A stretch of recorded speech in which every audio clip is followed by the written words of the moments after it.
Studio 3, studio.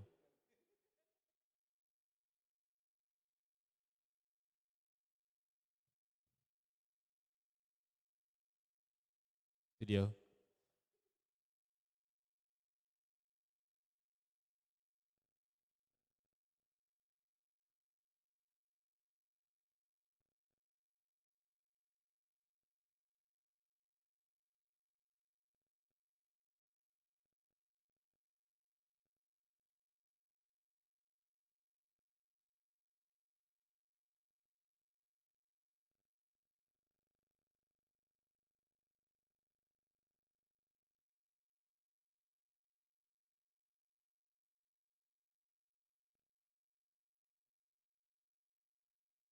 Studio monitor. Dicoba. 3, 3, 3, 2, 1.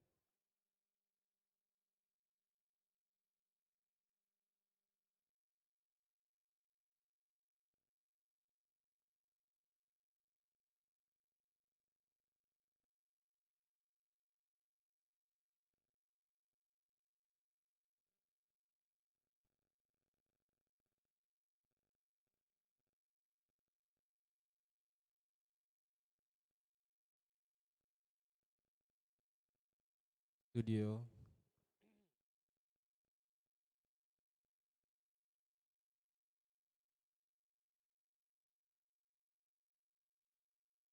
Studio monitor.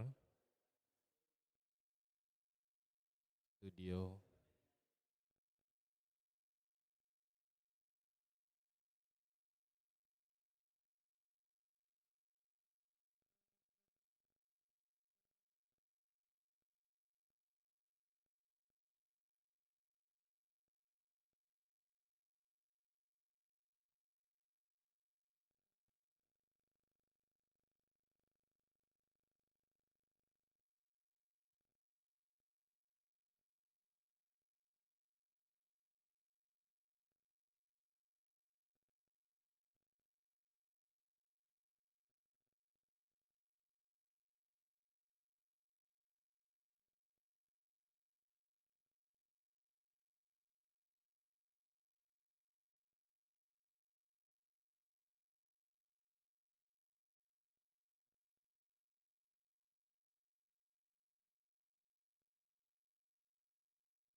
Studio.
Cek, cek. Studio, cek.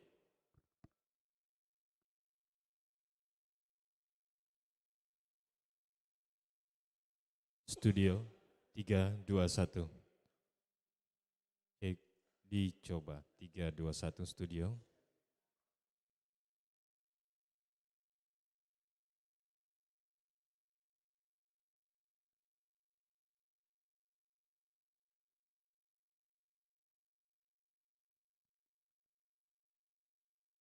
Tiga.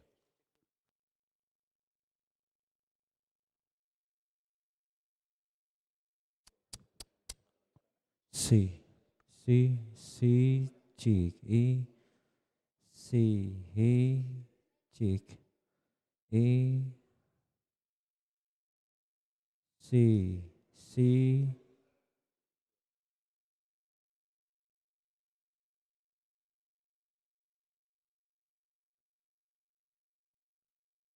C, cik, C, cik, E, C, C, C, cik, C, C, mati meja.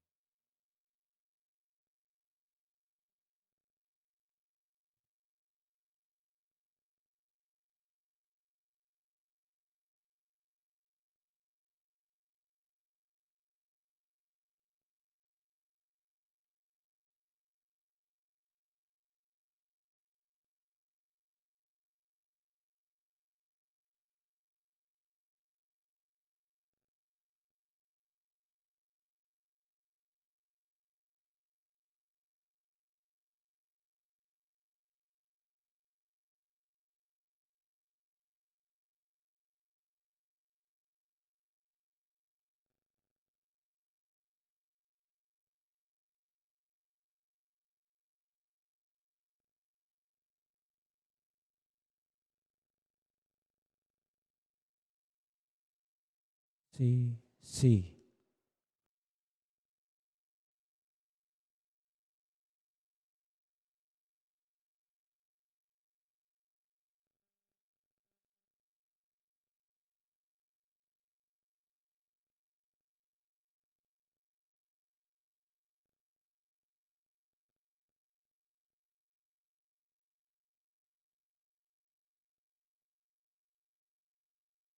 C, C.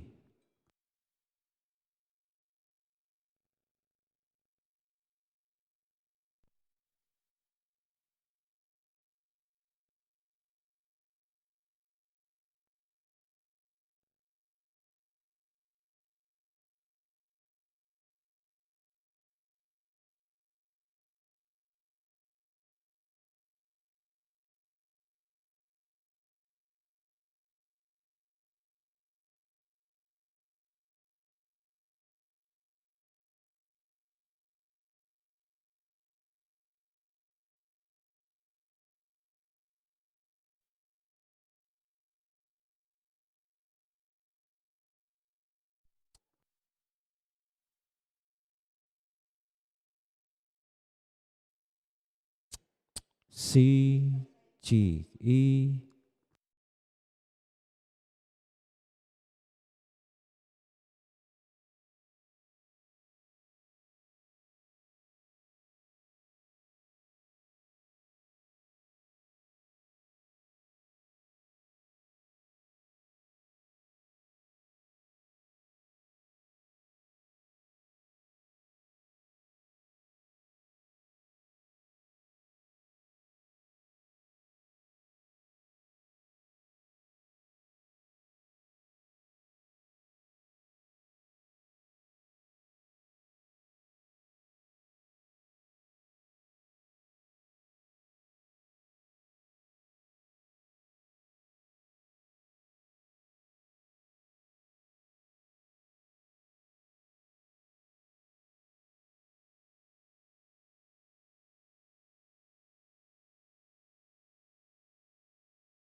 Dan pendengar selanjutnya kami mengajak Anda untuk mengikuti dialog interaktif luar studio dengan topik memutus peredaran barang ilegal bersama rekan kami Fitriani Rahman. Rekan Fitri.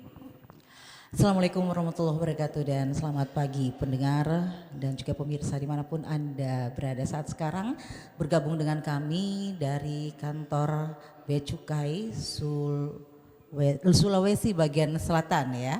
Dan saat ini kita berada di Dialog Makassar pagi ini mengangkat topik memutus peredaran barang ilegal. Saya Fitriani Rahman yang akan memandu dan saya langsung saja memperkenalkan 4 narasumber saya. Jadi saya cantik sendiri pagi hari ini ya. Saya didampingi 4 cowok gagah gitu. Baik, saya langsung saja ke Bapak Jaka Kusmartata, Kepala Kanwil Bea Cukai Sulbaksel. Assalamualaikum Pak. Ada mic-nya Pak di samping ya. Baik, selanjutnya kita ke Ketua YLKI Sulsel Bapak Ambo Mase. Assalamualaikum. Iya, bisa menggunakan mic-nya Pak masing-masing. Ada Bapak Prof. Dr. Ruslan Renggong SHMH, pakar hukum pidana. Assalamualaikum Pak. Waalaikumsalam. Sehat Pak ya pagi ini ya. Dan di samping saya ada Pak Ahmad Akil, Kadis Perindak Provinsi Sulawesi Selatan. Assalamualaikum, selamat pagi Pak. Selamat pagi, Assalamualaikum warahmatullahi wabarakatuh. Iya, nah kita bicara tentang peredaran barang ilegal. Ini bukan hal yang baru, ini selalu saja dipertemukan dengan kita ya, dengan kehidupan keseharian kita. Apalagi kalau sudah ada unsur kosmetik tuh Pak ya. Ini pada suka skincare ya. Nah kalau misalnya soal kecantikan itu bisa dari mana saja sumbernya. Dan itu sepertinya juga paling sering ditemukan beredar secara ilegal dan juga termasuk alat elektronik. Ini yang paling banyak Pak ya. Baik, saya mulai dulu dari Bapak Jaka. Pak Jaka, ini tuan rumah nih, kita lagi di Bea Cukai Pak. Iya, biasanya orang nyebut-nyebut Bea Cukai, tapi sepertinya tidak semua orang paham bahwa Bea Cukai itu seperti apa gitu Pak. Mungkin bisa dijelaskan. Ya silakan Pak Jaka. Baik, terima kasih Ibu Fitri. Fitri, ya. Ya, panggil Ibu Fitri. Terima kasih. Selamat berjumpa di kantor kami yang baru Ibu. Jadi gedung kantor wilayah Bea Cukai Sulawesi bagian selatan ini dahulunya di Jalan Satandu. Jadi per tanggal 17 Agustus kemarin kita sudah berpindah ke kantor yang baru ini. Jadi terima kasih, fasilitas ini seyogyanya nanti akan menaikkan kinerja teman-teman Bea Cukai semua, khususnya dalam rangka perlindungan ini masyarakat kita dari barang-barang berbahaya dan ilegal ini. Jadi kalau boleh kami sampaikan bahwa Bea Cukai ini memang secara visi itu ingin menjadi institusi terkemuka di dunia. Jadi kita punya misi untuk selain melindungi industri dan perdagangan, memfasilitasi mereka, kita juga melakukan perlindungan terhadap kegiatan penyelundupan ataupun peredaran barang ilegal. Sehingga fungsi ini termasuk fungsi yang sangat penting bagi kelangsungan kehidupan masyarakat kita. Kalau tadi sempat disinggung oleh Bu Fitri tentang pentingnya kita menggunakan produk-produk asli atau yang berstandarisasi mutu ya, yang baik, maka persoalan menjaga same level playing, kemudian menjaga legalitas dari produk itu menjadi penting. Nah, karena kami menjadi salah satu organisasi di dalam Kementerian Keuangan yang menjaga pintu perbatasan Indonesia dari barang-barang impor dan peredaran barang kena cukai ilegal, maka kami menjadi salah satu pihak yang sangat berkepentingan untuk melanjutkan tugas dan fungsi tadi agar betul-betul dirasakan menjaga kepentingan masyarakat itu. Nah, mungkin dari berbagai berita sekarang ini kan sudah banyak media sosial ya yang turut membantu kami dalam mensosialisasikan pelaksanaan tugas dan fungsi. Nah, di antaranya tugas dan fungsi ini kan memang ya apalagi yang relate dengan kegiatan melarang, mencegah, membasmi peredaran barang palsu dan ilegal, ini kan bagi kami adalah fungsi community protector dan sesuai dengan undang-undang baik di dalam Undang-Undang Kepabeanan nomor 17 tahun 2006 maupun di dalam Undang-Undang Cukai nomor 39 tahun 2007 itu mengamanatkan kepada Bea Cukai agar kita betul-betul dari sektor kepabeanan dan cukai itu betul-betul atensi terhadap masuknya barang-barang palsu, berbahaya dan ilegal itu. Apalagi kalau sudah sampai pada peredaran masyarakat yang terkait dengan barang kena cukai ilegal. Sehingga pada beberapa bulan yang lalu, tepatnya bulan Juli Bu Fitri dan Bapak-Bapak Ibu sekalian yang saya hormati, dengan kehadiran Dirjen baru kami, Bapak Jaka Budi Utama, kebetulan namanya sama ini Bu. Sama ya. Ya, kami mendapatkan suntikan yang baru, kekuatan baru agar fungsi pengamanan dan perlindungan kepada masyarakat itu betul-betul lebih baik lagi. Apa itu? Yaitu kami dibentuk sebuah satgas untuk melakukan perlindungan masyarakat dari kegiatan penyelundupan. Itu yang pertama. Yang kedua adalah Satgas anti rokok ilegal atau peredaran rokok ilegal. Artinya dari dua satgas itu ditambah dengan program-program penguatan pengawasan yang lain dari sisi kepabeanan dan cukai seperti patroli laut ya yang sudah biasa kami lakukan baik di bagian Indonesia Barat itu seperti Jaring Sriwijaya dan kalau kita di bagian timur itu ada patroli laut namanya Jaring Wallacea itu betul-betul menjaga lingkungan perairan Indonesia bagian timur melalui laut. Satu lagi kami juga ada program seperti Padma Brani, baterai antara patroli bersama ya, patroli bersama untuk pemberantasan narkotika. Ini terutama bekerjasama dengan BNN Provinsi Sulawesi Selatan. Dari berbagai program yang sudah dilaksanakan itu cukup banyak memang prestasi yang kita catatkan ya Bu. Kita sampai dengan September ini kalau boleh saya buka datanya. Silakan Pak.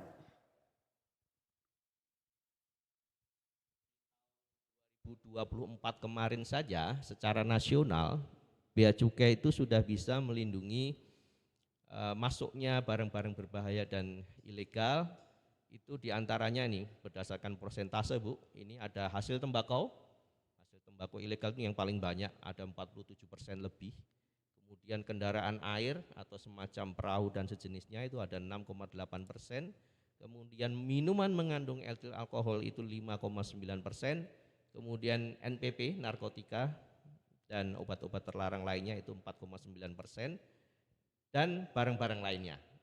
Jadi ini contoh yang konkret yang bisa kami sosialisasikan kepada masyarakat bahwa terhadap peredaran barang-barang yang tidak memenuhi ketentuan baik yang dilarang maupun yang dibatasi oleh pemerintah karena perlindungan perdagangan dan industri kita akan tegakkan terutama yang melalui pintu perbatasan laut dan udara baik bandara maupun pelabuhan-pelabuhan.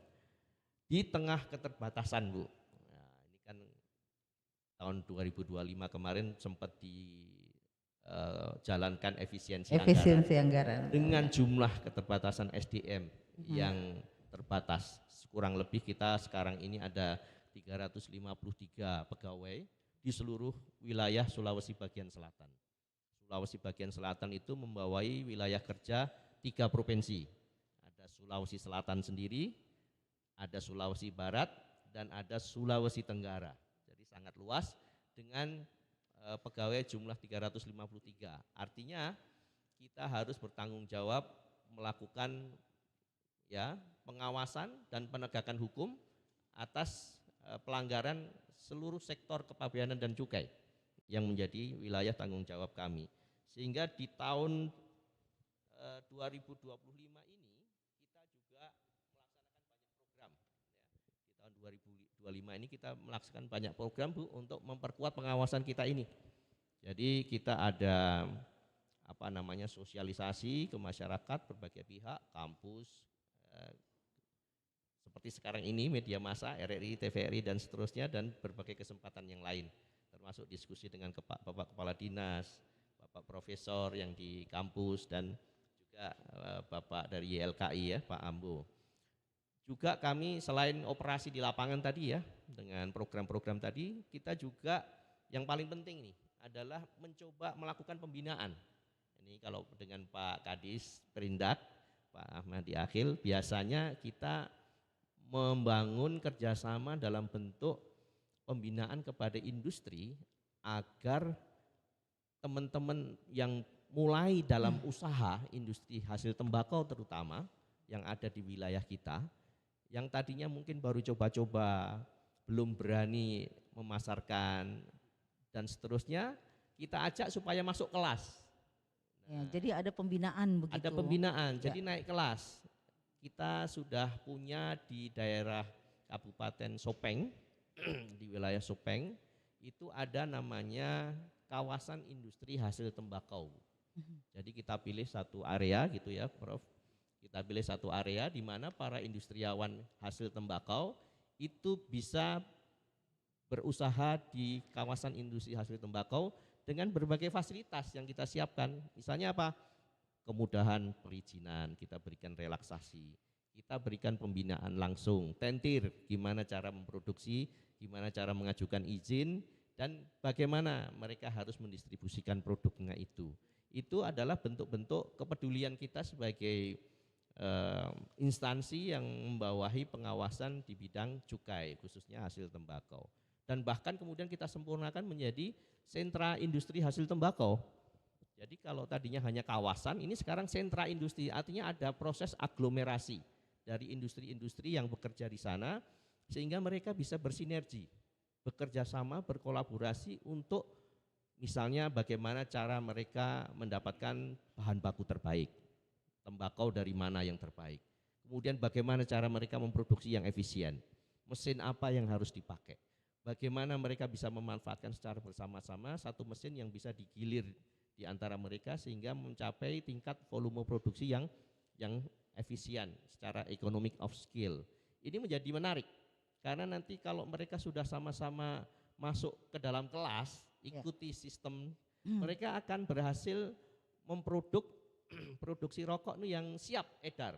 Nah, ketika itu terjadi, maka Bea Cukai ini sudah bisa merasakan mereka membeli atau order pita cukai, sehingga itu menjadi penerimaan negara terbaik. Sehingga kita di dalam sentra industri hasil tembakau itu, Bapak dan Ibu sekalian, itu bisa mengkonversi yang tadinya kalau memang mereka mencoba-coba ilegal, ya udah kita masukkan ke dalam kelas agar mereka punya same level playing. Kalau yang resmi-resmi yang selama ini membayar cukai, kita bina dan kita layani dengan sebaik-baiknya. Nah, bagi yang belum, kita konversi menjadi legal agar mereka masuk ke dalam sistem dan kemudian bisa memiliki level playing yang sama dengan industri yang sudah patuh untuk pengadaan pita cukai tembakau. Ini yang paling penting saya kira. Dan ke depan terus akan kami kembangkan. Ini bersama dengan Pak Kadis, dengan akademisi, dengan Pak Ketua YLKI juga, kita terus saling berdiskusi untuk bagaimana agar mencapai terbaik. Karena kalau sudah resmi, biasanya kan standarisasi mutunya juga baik. Gitu. Ya. Jadi lebih kepada tadi sebenarnya langkah-langkah yang dilakukan oleh Cukai sendiri selain penindakan pastinya ketika terjadi itu adalah upaya pencegahan, diantaranya dengan sosialisasi dan melakukan upaya-upaya pembinaan. Ini bagian dari upaya pencegahan ya. Saya ke Pak Kadis dulu nih, Pak Ahmadi. Ya, ini kan juga ada fungsi pengawasan juga ya dalam peredaran tentunya produk-produk kita. Yang lagi ramai tadi sudah disentil oleh Pak Jaka tentang rokok, cukai rokok. Ini lagi ramai nih, di Sulawesi Selatan sendiri itu seperti mungkin karena harga rokok-rokok yang populer ini berada di nilai nominal yang agak tinggi, sehingga kadang-kadang juga kita menemukan rokok-rokok yang karena mereka tidak mampu membeli yang tinggi ini berada pada nilai nominal yang rendah. Kalau saya pernah menemukan mungkin Pak ya, itu mungkin saya kurang persis tahu ya seperti apa sebenarnya pembiayaan yang ada dalam produksi rokok itu. Tetapi memang dia sedikit agak langsing ya rokoknya, terus agak pendek gitu ya, dan juga jumlahnya tidak sebesar jumlah rokok yang memang sudah cukup populer. Nah, bagaimana bentuk pengawasan Disperindak sendiri tentang keberadaan peredaran rokok-rokok yang menurut saya mungkin saja juga itu tidak bayar cukai nih. Ya silakan Pak Madi. Iya, jadi makasih banyak Bu Fitri. Jadi pertama yang kami ingin sampaikan bahwa sebenarnya pada prinsipnya tugas Bea Cukai dengan Dinas Perindak itu sama. Ya. Sama. Namun yang berbeda adalah berada pada batasan kewenangan. Ya, itu yang harus dipahami. Ya. Bahwa dasar pelaksanaan tugas kami itu merujuk kepada Undang-Undang Nomor 7 tahun 2014 tentang perdagangan dengan Undang-Undang Nomor 8 tahun 1999 tentang perlindungan konsumen. Di Undang-Undang Nomor 7 tahun 2019 tegas sekali bahwa tugas Dinas Perindak itu adalah bagaimana melindungi para konsumen yang ada di Indonesia misalnya. Kalau kami di Sulawesi Selatan, yang ada di Sulawesi Selatan. Sehingga sebenarnya terkait dengan pengawasan itu, kalau di Dinas Perindak itu jelas diatur di dalam Permendak, ya, terkait dengan pelaksanaan secara teknis pengawasan di masing-masing daerah. Yaitu tugas kami ketika ingin melakukan pengawasan itu ketika barang sudah beredar di pasar tradisional, pasar modern atau di toko-toko. Tadi Ibu di pengantarnya sudah mengatakan banyak barang ilegal yang sebenarnya tidak memenuhi standar untuk berada di toko atau di Tempat pasar publik itu ya. Nah, salah satunya misalnya kalau dari sisi makanan dia tidak berbalai form, izin edarnya tidak ada. Nah, itu tugas kami untuk melakukan itu. Nah, namun ya di Dinas Perindak itu ada memang tim pengawasan namanya yang memang setiap saat akan melakukan pemantauan terhadap barang yang beredar di pasar modern maupun di toko-toko, apakah dia toko kelontong kecil ataupun kelontong besar. Nah, dalam perjalanannya tentunya tim ini memang harus bertanggung jawab terhadap barang-barang yang beredar di toko-toko maupun di pasar modern itu sendiri. Nah, untuk itu ya kemudian tugas kedua kami adalah melakukan edukasi. Tadi juga disampaikan tadi Pak Kanwil, pada prinsipnya bukan hanya Bea Cukai yang melakukan edukasi terhadap masyarakat Sulawesi Selatan, terhadap pelaku usaha ekspor maupun impor. Kita memang harus melakukan sosialisasi lebih banyak agar kiranya para pelaku usaha impor itu melaksanakan usahanya dengan cara yang diatur sesuai dengan aturan perundang-undangan. Ya. Kemudian yang selanjutnya kalau terkait dengan rokok ya ketika barang itu sudah berada di pasaran dan sudah diperdagangkan ya tugas kami akan melakukan peninjauan betul enggak ini sudah melakukan pajak tadi seperti yang itu yang paling banyak. Soalnya jadi, banyak merek baru ini. Rata-rata hampir memang kita di Sulawesi Selatan untuk rokok itu produk-produk baru biasanya memang belum memiliki pajak ya Pak Kandulia. Sehingga itulah salah satu tugas kami ya. Persoalannya sekarang karena kewenangan pengawasan itu bukan hanya berada pada pemerintah provinsi tapi juga berada di kabupaten kota. Jadi pemerintah provinsi ini kan Pak Kanwil tidak punya wilayah sehingga pada prinsipnya kita juga memberi kewenangan kepada kabupaten kota untuk melakukan itu. Contohnya di Sopeng dan Sinjai itu kan paling banyak itu usaha rokok. Nah, seharusnya juga Dinas Perindak Kabupaten Kota itu melakukan secara rutin atau memantau secara rutin perusahaan-perusahaan rokok yang ada di daerah. Apakah sudah memenuhi standar perusahaan, sudah memiliki izin edar dan seterusnya, ini yang sangat penting ini. Ya, karena hampir memang barang-barang ilegal itu adalah barang yang diproduksi dengan perusahaan yang sebenarnya belum memenuhi standar izin yang seharusnya dimiliki sesuai dengan peraturan perundang-undangan. Untuk itu, kalau dari kami, karena kebetulan apa yang disampaikan Pak Kanwil, ini kan lagi efisiensi Bu Fitria, sehingga areal lokasi wilayah untuk kita melakukan pemantauan untuk provinsi itu hampir lagi kita tidak lakukan di daerah. Sehingga kita menyampaikan ke daerah untuk melakukan sendiri. Karena kegiatan-kegiatan yang sifatnya keluar daerah itu agak sedikit dikurangi dengan pertimbangan ada urusan-urusan yang kemungkinannya dipandang lebih penting, lebih harus didahulukan daripada ini. Sehingga kewenangan itu kita limpahkan ke Kabupaten Kota. Kalaupun teman-teman turun, ya paling tidak di Goa, di Maros, dan di Daerah yang terdekat Makassar, ya. ya daerah terdekat. Karena keterbatasan anggaran untuk turun ke daerah untuk melakukan itu. Ya, saya kira itu mungkin. Ya, jadi sebenarnya memang tidak bisa dipungkiri ya, disadari bahwa memang ada yang beredar seperti Iya. itu ya. Dan dari fungsi-fungsi pengawasan diupayakan oleh semuanya pasti untuk bisa mendapatkan seperti bahasanya Pak Jaka tadi, kalaupun ada yang di luar ini ditarik masuk begitu ya, berada pada sistem.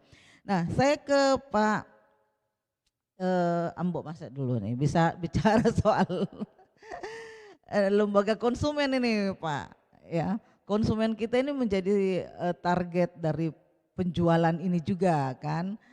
Tentunya ya terlepas dari persoalan kesehatan, ya persoalan lainnya juga tentu menjadi target-target yang harus diperhatikan gitu loh Pak. Nah, dengan model yang terjadi misalnya dengan barang-barang seperti kita anggap ilegal karena belum dapat izin misalnya, izin edar dan sebagainya. Seperti apa sih sebenarnya YLKI melihat ini Pak? Dan bagaimana langkah yang harus dilakukan oleh YLKI untuk bisa menjaga konsumen kita ini tetap dalam keadaan safety gitu Pak? Oke, terima kasih. Assalamualaikum warahmatullahi wabarakatuh. Sebenarnya dari sisi perlindungan konsumen ini yang menerima dampak sangat besar dari proses peredaran produk ilegal ini. Karena itu dari sisi kesehatan, keselamatan, mungkin juga dari sisi ekonomi. Karena itu dampaknya sangat besar. Sehingga dari sisi sebenarnya kita mengharapkan, tadi sudah diungkapkan, negara ini bisa memberi memberi peran yang sangat besar untuk dari sisi perlindungan konsumen. Nah, dari beberapa kasus yang sering muncul itu kan produk-produk ilegal itu ya tadi sudah disebutkan mengenai tidak ada izin peredaran, kemudian produk-produk yang tiruan atau palsu, kemudian termasuk selundupannya tadi yang banyak dikontrol oleh Bea Cukai. Nah, termasuk sisi-sisi dari itu tadi, kalau produk-produk itu ilegal, maka label pada produk itu juga kadang-kadang sudah pasti tidak sesuai dengan standar yang ada. Nah, disinilah letaknya kerentanan konsumen dalam hal itu tadi. Dari sisi perlindungan konsumennya, ya tentu saja kita berada pada sisi edukasi dan literasi konsumen terhadap seluruh produk-produk yang ada. Nah, kita sudah punya program baik di tingkat komunitas masyarakat, misalnya ibu-ibu ya, dalam beberapa kasus tertentu dulu waktu kasus-kasus kosmetik itu muncul, ya. Itu luar biasa karena itu ada kaitannya dengan masalah izin peredaran, tapi itu dampaknya sangat luar biasa karena dominasi media itu sangat besar sekali, sehingga kadang-kadang tingkat literasi masyarakat yang masih kurang itu terbawa dampak yang sangat besar terhadap itu tadi, ya apalagi kalau media yang digunakan oleh media sosial, kemudian influencer itu luar biasa memberi tekanan, dampaknya kepada masyarakat itu kita sudah bisa lihat. Nah, termasuk juga tadi sama dengan tadi masalah rokok ya. Kalau saya ke daerah-daerah kampung-kampung itu seperti disebutkan itu tadi jenis kan, rokok ya? seperti itu, dan mereka cukup menikmati dengan ukuran yang Lebih small Pak. mall, kemudian kadang-kadang nama rokok juga aneh-aneh juga, macam-macam juga. Nah ini juga salah satu tantangan kita, apalagi kalau jenis rokok ini kan tantangan kita terutama tingkat perokok di kalangan generasi muda, Gen Z itu bertambah terus. Karena media-media promosinya juga sangat gencar sekali. Nah itu tantangan kita juga, baik di bagaimana generasi muda ini diberi ya kita lebih banyak menggunakan media sosial untuk memberikan edukasi, tapi itu tadi tantangannya luar biasa sangat besar untuk itu.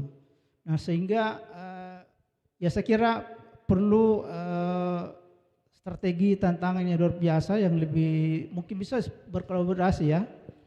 Jadi setiap kegiatan-kegiatan baik didirikan oleh Bea Cukai, Dinas Perindustrian, juga mungkin peran-peran dari dunia kampus akademik ini juga sangat penting juga, terutama masyarakat kita yang kalau kita lihat dari sisi literasinya ini dinamikanya sangat bergerak terus ini. Setiap ada produk baru itu memberi tantangan baru terhadap pemahaman literasi kita terhadap konsumen. Itu tantangan besar luar biasa seperti itu. Iya, dan apalagi kalau misalnya kebutuhannya konsumen kita merasa kebutuhannya terpenuhi dengan harga murah, itu kan tantangan baru juga itu Pak ya. Kalau ada yang murah-murah terus dia tidak mau tahu apakah ini safety buat dirinya atau tidak, tapi kebutuhannya terpenuhi gitu Pak. Ya, baik, saya ke Prof. Ruslan. Prof. Ruslan, ini juga bukan bermaksud menakut-nakuti konsumen kita, tetapi perlu barangkali juga mereka mengetahui secara literasi hukumnya bahwa ada ancaman bagi mereka juga ketika melegalkan secara sendiri ya apa yang menjadi produk ilegal itu sendiri. Gimana tuh Pak Ruslan? Terima kasih Ibu Fitri. Memang salah satu cara untuk meretas ini peredaran barang ilegal ini adalah melalui penegakan hukum. Ya. Dan kita sudah tahu bahwa yang diberi kewenangan khusus untuk kepabeanan dan cukai, Pak Kakamilia, adalah Direktorat Jenderal Bea dan Cukai. Dan mereka tentu sudah siap. Sisa dukungan sebenarnya ini. Karena menegakkan hukum itu tidak bisa hanya satu institusi ya. Apalagi bisa sendiri-sendiri Pak ya. Bisa ya. Apalagi kalau kita bicara mengenai kepabeanan dan cukai ini. Dan seperti kita ketahui bahwa salah satu domain dari Bea Cukai itu di laut. Kita sudah tahu di laut itu banyak sekali penguasanya Pak. Laut. Nah oleh karena itu kalau memang kita punya political will yang kuat untuk meretas ini, ya, terutama untuk ada aspek ekonomi ya, peningkatan pendapatan negara itu adalah dukungan ke Bea Cukai. Ya. Jadi dalam beberapa diskusi kita selalu mengatakan bahwa jangan ada upaya-upaya untuk melemahkan ya. Karena ya Bea Cukai penyidik Bea Cukai itu kan dominus litis sebenarnya untuk kepabeanan dan cukai itu. Ya, jangan ada upaya-upaya untuk menggeser itu. Karena ada satu kan produk hukum kita sekarang ini yang menjadi payung untuk semua itu ya, KUHP itu gunakanlah sama yang lalu ini ya, khusus untuk Bea Cukai itu ya, dipertahankan sebagai penyidik tunggal di kepabeanan dan cukai. Karena tindak pidana kepabeanan dan cukai itu memang sangat spesifik, tidak sama dengan tindak pidana umum dan tindak pidana khusus yang lain. Nah, oleh karena itu maka memang dukungan dari APH yang lain kepada Bea Cukai itu harus full. Ya. Jangan Bea Cukai setengah mati melakukan penangkapan, kemudian ujung-ujungnya nanti ya pelakunya dihukum ringan. Iya. Ya mungkin tidak bebas sih, tapi kalau hukumannya ringan mengulang lagi nanti Pak. Ya, setengah mati ditangkap, diburu dan risikonya besar. Ya. Menangkap penyelundup itu tidak sama. Apalagi memang di laut. Iya, tidak sama menangkap koruptor itu ada yang pakai senjata kan. Nah, oleh karena itu memang dukungan itu. Nah tetapi tidak kalah pentingnya juga adalah edukasi. Ya. Tadi mungkin sudah saatnya dinas ini berkolaborasi dengan instansi yang lain, kita tumbuhkan di masyarakat anti mengkonsumsi atau memiliki barang ilegal. sekarang kan orang masih bangga dengan barang ilegal karena mereknya kan. Ya. Ya, tapi kalau kita sudah seperti yang dilakukan oleh IKP itu penerbit buku itu mereka mensosialisasikan bangga dengan membaca buku non bajakan. Ya bajakan itu murah tetapi ilegal kan. Nah, kita mungkin ada momen-momen untuk bisa mengembangkan bangga untuk tidak mengkonsumsi dan memiliki barang-barang ilegal ini. Ya, jadi sekira kita mulai dari sana di samping tentu penegakan hukumnya. Penegakan hukumnya ini harus bersinergi semua. Jangan diberi hukuman yang ringan karena kalau ringan pasti mengulang. Dan yang kedua ya jangan ada yang menjadi backing karena ini kan juga penyakit dalam penegakan hukum kita di Indonesia ini ya. Seperti yang saya katakan tadi bahwa laut itu banyak sekali penguasanya. Ya, bukan hanya bea laut cukai, kata ya. Pak Jaka tadi. Kalau hanya bea cukai gampang dikontrol Pak Kakanwil ya. Tapi ini banyak jadi ya itulah tadi ya. Saya kira seperti itu Bu. Baik, ya kita sudah dengarkan 4 narasumber kita ini sudah ada gambaran ya bahwa peredaran produk ilegal ini memang ada di sekitar kita dan memang kembali kepada komitmen kita sendiri akan menjadi pengguna atau tidak. Tapi kita tahan dulu, kita akan menantikan Anda juga akan bergabung dengan kami di 0821 3333 9440, tapi kita dengarkan dulu yang berikut ini.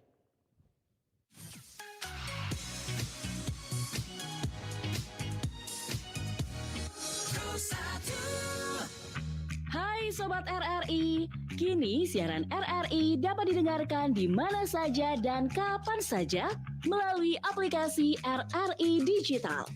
Dengarkan program 1, 2, 3, 4, dan 5 serta Voice of Indonesia secara langsung dengan kualitas audio yang jernih.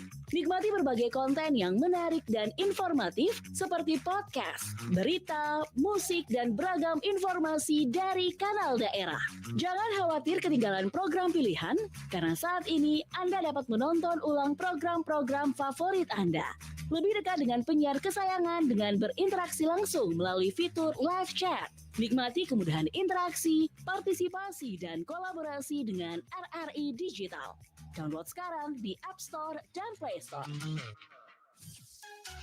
Kanal informasi dan inspirasi. Baik, kita kembali lagi berbincang di kesempatan pagi hari ini. Senang sekali saya ya, ternyata juga banyak literasi baru yang kita dapatkan tentang kerja-kerja rekan-rekan kita yang ada di Bea Cukai. Kalau selama ini kan ya ada yang bilang jam tangan dari luar negeri kena cukai kalau sudah sampai segini biayanya gitu ya. Tapi itu kan cuma informasi-informasi seperti itu. Tapi seperti apakah kerja-kerja rekan-rekan kita yang ada di cukai? Ternyata tadi banyak setan tuh di laut. Baik, saya langsung saja ke Pak Jaka kembali. Pak Jaka, katanya dari masyarakat kita juga, kita ini nongkrong aja nih Pak ya biasanya dengan mereka cerita-cerita. Kenapa mereka nekat begitu untuk memiliki barang ilegal itu, taruhlah kayak rokok misalnya, berani karena murah, mahal sekarang itu tambah terus begitu.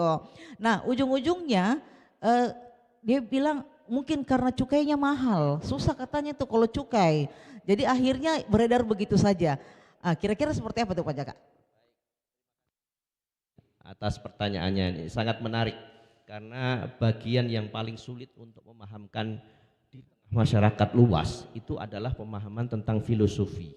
Nah, dengan pertanyaan ini terima kasih saya akan menjelaskan tentang bagaimana filosofi cukai itu. Pajak tidak langsung, cukai dalam hal ini ketika dikenakan kepada barang kena cukai, yaitu rokok umpamanya, itu memang dalam rangka pajak untuk sinteks. Pajak sinteks itu adalah pajak yang filosofi. Nah, barang yang dikonsumsi itu sangat berpotensi memberikan efek negatif, eksternalitas negatif. Sehingga untuk membiayai biaya recovery kesehatan sosial, itu negara harus hadir untuk mengurangi efek negatif tadi. Jadi kalau kira-kira orang misalnya merokok itu ada eksternalitas negatif untuk kesehatannya, dan pemerintah kemudian harus mengeluarkan biaya untuk memberikan kesehatan ya, memberikan servis kesehatan, pelayanan kesehatan kepada masyarakat, maka diperlukan tadi pajak atas rokok yang dikonsumsi. Sehingga cukai ini filosofinya kalau menurut undang-undang kami Bu, itu yang gampang adalah ya untuk mengendalikan konsumsi Ya, supaya agar tidak terlalu banyak berlebihan begitu Pak. berlebihan. Yang kedua juga untuk mengawasi peredarannya. Jadi peredarannya juga diawasi. Baik. Karena tadi berdampak negatif tadi. Ya, saya tahan dulu Pak Jakaya, ada telepon. Baik. Baik, silakan di 082133339440. Halo, Assalamualaikum, dengan siapa, di mana? Iya, dari Pak Iwan di Maras. Pak Iwan, silakan Pak Iwan. Iya. Nah, ini kan sekarang contohnya mungkin kita lihat adalah rokok ya. Rokok ilegal ini kan yang tidak terbendung. Nah, di daerah-daerah mungkin kalau biaya cukai mau turun sampai di pedalaman, yang banyak itu rokok yang tidak ada cukainya, Pak. Ini yang mungkin buat gudang garam itu sampai harus merumahkan ribuan karyawannya. Karena keberadaan rokok-rokok ilegal ini yang tidak terbendung itu apa ya, kayak seperti terpantau. Saya lihat di beberapa daerah yang ada di Sulawesi Barat ya, di Sulawesi Selatan, di daerah pelosok itu, pasar-pasar tradisional kecil, di situ banyak terpanjang rokok-rokok tanpa cukai. Dan masyarakat beli karena murah. Nah, ini kan jelas akan merugikan keuangan negara. Nah, belum lagi perusahaan-perusahaan rokok yang selama ini sudah bayar pajak, mereka harus menanam rugi karena produksi mereka juga harus berkurang, ya istilahnya kurang laku, karena mereka kalah dengan rokok-rokok yang itu tidak yang tidak bercukai, mereka jual murah. Katakanlah rokok si A, harganya mungkin di pasaran Rp38.000. Nah, dengan merek yang sama, kemudian ini bukan merek berbeda, tapi rasa yang hampir sama, itu hanya dijual sekitar Rp20.000 per bungkus, isi 16 batang. Nah, belum lagi sekarang, nah ini juga harus ketat. Apakah sudah ada yang aturannya terkait dengan pengenaan penjualan tembakau ini? Nah, tembakau yang belum dalam bentuk rokok, ya. Ini kan sudah banyak dijual bebas di masyarakat, jadi masyarakat tinggal lenting sendiri, bahkan sudah ada beberapa masyarakat dijual bebas juga itu, yang menggunakan sudah alat lenting rokok untuk pembuat rokok, bahkan ada mereknya begitu. Jadi masyarakat tinggal racik sendiri, nah sudah bisa merokok begitu, tanpa ada cukainya. Jadi ini harus jadi perhatian ini. Terima kasih. Baik, terima kasih Pak Iwan di Maros. Ini nyambung nih Pak Jaka. Nyambung. Ya, harga rokok di bawah 10.000 didapat di peredaran. Baik, ya. Silakan. Terima kasih tadi Pak Iwan ya atas pertanyaannya. Sangat menarik memang, sehingga kita melihat saat ini memang tidak bisa dipungkiri masih ada beberapa yang beredar di lapangan. Karena tadi ya, kita keterbatasan waktu, tempat, sarana, dan kesempatan, sehingga kami sebenarnya sudah menerapkan berbagai strategi pengawasan ini, dan dengan seluruh kerjasama baik internal di Kementerian Keuangan maupun dengan eksternal dengan bapak-bapak ini, terutama Pak Kadis, Pak Ahmad Akil, kami terima kasih karena kami sudah bekerja sama. Beliau juga ikut mengawasi terhadap penggunaan mesin giling rokok. Nah, karena sebenarnya sumbernya itu kan adalah alat membuatnya itu, dan beliau sudah melakukan recheck kembali terhadap seluruh keberadaan mesin-mesin rokok, dan itu sangat membantu sekali. Tetapi kami sebenarnya strategi pengawasannya ini secara keseluruhan, Bu Fitri, Pak Iwan tadi ya, bahwa dengan berbagai keterbatasan kita melakukan langkah-langkah, misalnya kita targeting. Targeting itu apa? Targeting itu kita melakukan aktivitas intelijen. Kita menggalang informasi, mencari sumber-sumber produksi yang ilegal dan seterusnya. Dan yang paling penting adalah kita juga melibatkan masyarakat. Kita sangat membutuhkan informasi masyarakat ya, seperti yang disampaikan oleh Pak Iwan di Maros tadi. Kalau memang ada informasi yang sifatnya valid yang dilaporkan kepada kami, saya jamin bahwa Bea Cukai tentu akan menindaklanjuti kepada informasi yang telah disampaikan oleh masyarakat itu. Dan yang kedua, kami juga punya strategi untuk pemanfaatan teknologi. Kalau tadi disampaikan oleh Pak Prof tadi tentang hantu laut tadi ya, kita patroli laut kita sudah ada automatic information system, bagaimana kapal-kapal itu bergerak dan perlu kita awasi. Kemudian kita juga ada menggunakan analisis big data. Bahkan kita melakukan program-program digitalisasi untuk melihat tadi produksi, kita kaitkan pabrik dengan peredarannya, kita kaitkan dengan market consumption-nya. Karena apa? Karena yang paling berat ini memang masyarakat tadi Bu ya. Kalau kita lanjutkan tadi filosofi cukai tadi, maka masyarakat itulah yang mengkonsumsi rokok itu memiliki kemampuan apa namanya? Elastisitas of demand. Dia punya selera yang tinggi. Kadang-kadang kalau mau milih daripada beli ayam, daging, telur atau rokok, mereka lebih baik tidak sarapan daripada tidak merokok. Artinya apa? Elastisitas of demand-nya itu tinggi. Nah, sehingga dengan biaya berapapun, dengan kemampuan yang ada, affordabilitas yang dia punya, maka dia akan tetap akan mencari rokok. Nah, ketika ada pilihan, yang satu bayar cukai, karena filosofinya harus mengendalikan konsumsi, dikenakan yang agak tinggi, maka dia kalau ada pilihan ya akan mencari yang lebih murah. Nah itu resikonya. Itu tadi yang saya sampaikan Pak Jaka, kebutuhan dan harga murah. Betul sekali. Sehingga terakhir kami punya strategi pengawasan, ya sudah kita aja bareng-bareng. Jadi kita bersinergi dengan seluruh internal Kemenkyu maupun eksternal Kemenkyu, Pemda, aparat penegak hukum terkait, dari kejaksaan, dari kepolisian, dari TNI Polri, kita sering kunjungan kepada pimpinan mereka, kepada Kapolda aja sekarang kita udah keempat kalinya Bu, di Sulawesi bagian selatan. Baik, kita tahan dulu Pak Jaka, ya. Ada telepon lagi, silakan. Halo, Assalamualaikum, selamat pagi. Halo. Halo, iya, dengan siapa di mana? Selamat pagi, Assalamualaikum. Iya, dengan siapa di mana? Saya Ani Bu dari Makassar. Iya, silakan Ki Bu Ani. Mau bertanya ya Mbak ya, mengenai barang ilegal ini sepertinya sangat mudah, sangat susah untuk diberantas Mbak. Apakah para penyelundup yang sangat lihai dalam mengelabui petugas, atau ada faktor lain yang sulit untuk dideteksi? Baik. Itu aja pertanyaan saya Mbak. Iya, makasih ya. Nah ini kalau misalnya barang ilegalnya selundupan nih Pak, apakah penyelundupnya ini yang lihai Pak? Ya, hanya kalau kita bicara fakta, terima kasih Ibu Ani dari Makassar ya. Jadi rupanya kita menarik nih dialog pagi hari ini. Jadi kalau kita bicara fakta, maka yang paling tepat kita baca adalah data. Nah, kita punya data prestasi kinerja penindakan. Kalau kita boleh, kalau kita boleh bacakan datanya, selama tahun 2025 ini sampai dengan 30 September yang lalu, ini data paling akhir Bu, dari sisi hasil tembakau kita sudah menindak sebanyak 30 juta batang lebih. 30 juta batang itu kalau dirokok kira-kira ya sedemikian banyaknya. Kemudian dengan nilai barang 45 miliar lebih rupiah.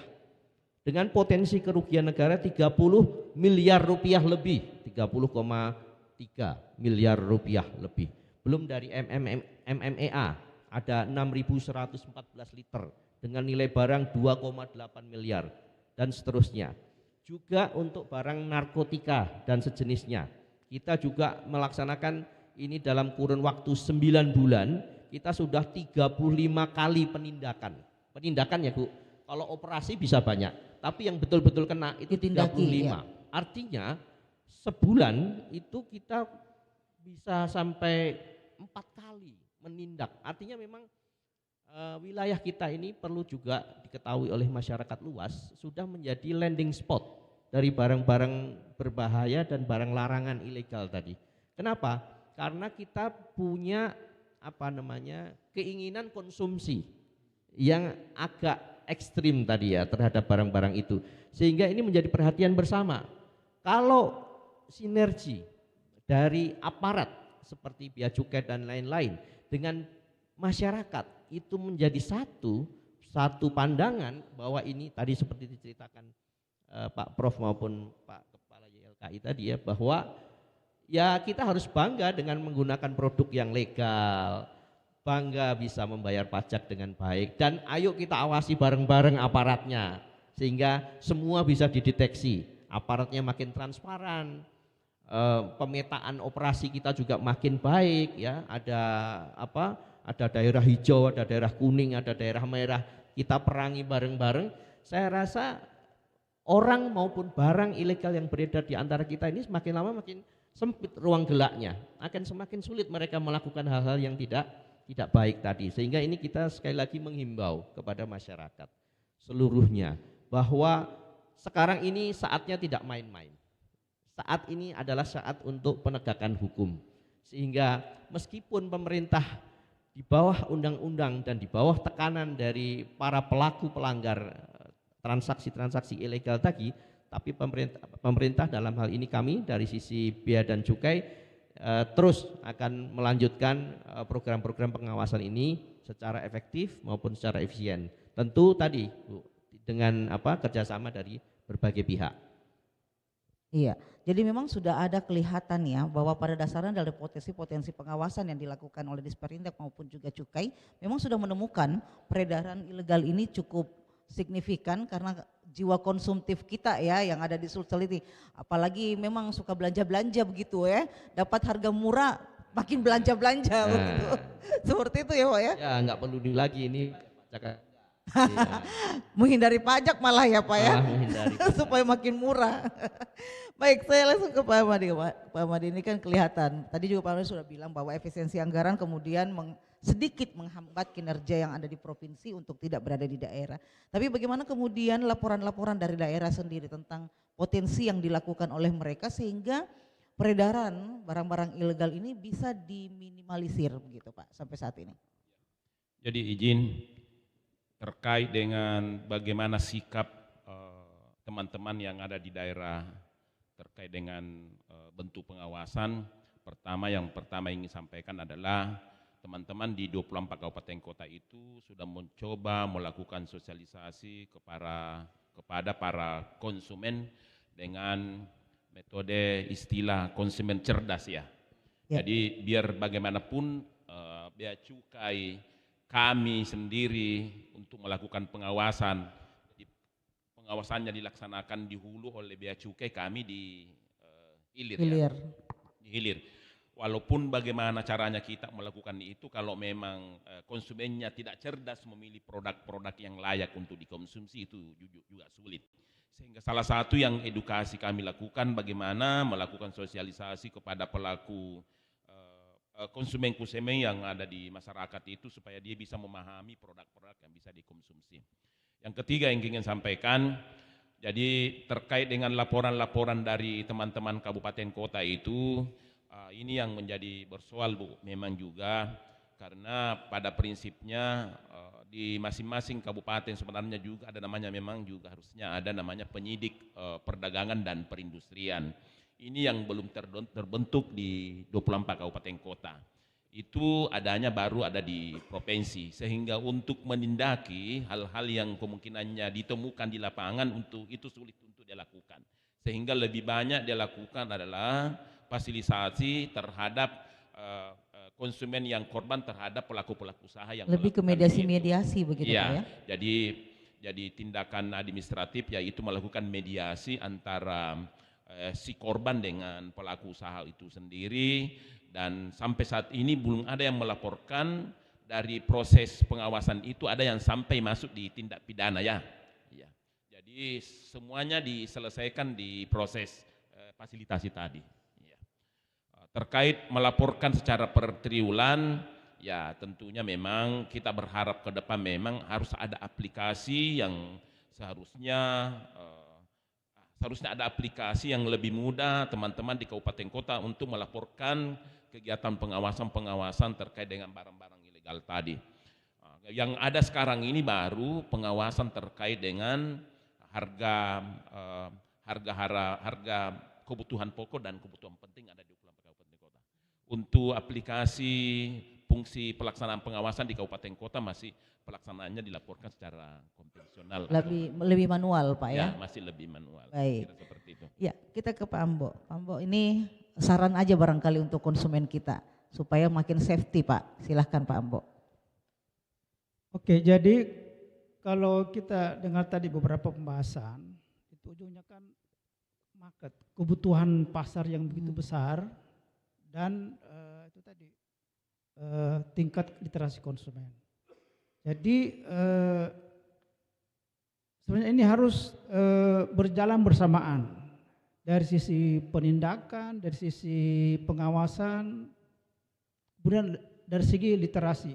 Dan yang lebih penting lagi sebenarnya kita harus ada gerakan secara nasional bahwa jangan kita bangga untuk mengkonsumsi menggunakan produk ilegal. Ini harus secara tidak cukup mungkin dari pendekatan biasa, tapi ada proses kesadaran yang terkait mungkin dari sisi filosofi dan budaya. Karena kalau sisi itu tidak dilakukan, saya kira ya itu tantangan kita akan berjalan terus dan itu harus bersamaan. Jadi ketika misalnya dari pengawasan terutama di kabupaten kota itu jalan, kemudian diiringi dengan connect dengan proses edukasi dan literasi, kemudian itu bisa bersinergi bahwa memang ada sesuatu yang dilarang dan itu sebenarnya kita tidak boleh bangga kalau kita mengkonsumsi produk ilegal seperti itu. Itu harus secara sedikit demi sedikit dibangun bahwa jangan kita bangga dengan produk itu. Karena kalau itu berjalan terus, pasarnya besar terus, apapun yang dilakukan oleh teman-teman kita ini luar biasa mengalir terus itu ke masyarakat seperti itu ya. Jadi ini kampanye dengan mengangkat kearifan lokal ya. Ini mungkin yang bisa menjadikan delivery informasi ke masyarakat kita bahwa pendekatan kearifan lokal ini menjadi solusi ya untuk mengkampanyekan agar mereka tidak semakin mendekati dan mengkonsumsi barang-barang ilegal itu ya. Baik. Ke Prof, silakan Prof. Ini kira-kira saya suka ke Prof, biasanya kan kalau hukum bawanya ngancam-ngancam Prof. Ancaman apa ini Prof? Kan mereka begini takut gitu. Ya, jadi kan ya tidak selamanya harus mengancam kan. Supaya mencekam Prof. Ya, memang saya setuju tadi itu budaya lokal yang kita tumbuhkan ya. Tidak bangga dengan itu mengkonsumsi atau memiliki barang-barang ilegal. Kan ini yang mesti kuat karena budaya konsumsi kita terutama di Sulawesi Selatan itu tinggi sekali. Dulu saya pernah membaca itu ada seorang jemaah itu kan, pulang perlihatkan emasnya banyak, baru didatangi bea cukai sudah kelimpungan kan. Yeah. Nah ini kan yang seperti ini tidak tahu bahwa ada masalah hukum yang bisa timbul dengan pamer-pamer seperti itu kan. Kan itu tadi budaya konsumtif dan sebagainya. Gaya hidupnya. Jadi saya kira jadi di samping penegakan hukum saya kira tidak kalah penting literasi kita perkuat ya, menumbuhkan budaya lokal. Karena kalau ini kuat, masyarakat juga turut membantu Pak Kanwil ya.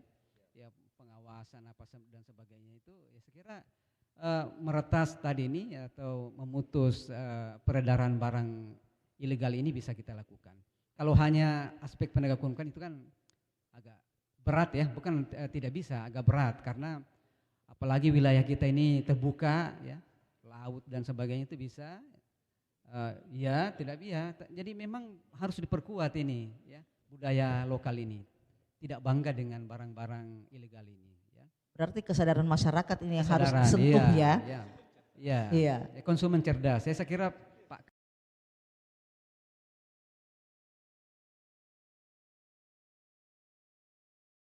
seluruh Indonesia ini ya. Digaungkan. Nanti, ya kita dukung rame-rame apa yang dilakukan oleh bea cukai ya menjadi sesuatu yang ya kalau setengah dari yang terjadi sekarang bisa dilakukan kan itu sudah mulai bagus itu ya. Ya Pak Kanwil ya. Barang-barang ilegal ini yang sekarang banyak ya terutama rokok ini dan minuman yang beralkohol itu ya bisa kita putus setengahnya itu sudah luar biasa itu. Iya, investasi emas tadi benar ya. Rame sekali. Giliran ada bea cukai langsung bukan ini emas palsu ya. Baik. Ya, di 2 menit terakhir di penghujung perbincangan kita di kesempatan pagi hari ini Pak Jaka, mungkin ada yang ingin disampaikan kepada masyarakat kita untuk lebih effort ya untuk tidak mengkonsumsi barang-barang ilegal. Silakan. Ya, saya kira terima kasih sekali dalam kesempatan yang baik ini Pak Kadis, Pak Ahmadi, Prof. Ruslan dan Pak Ambo dari YLKI.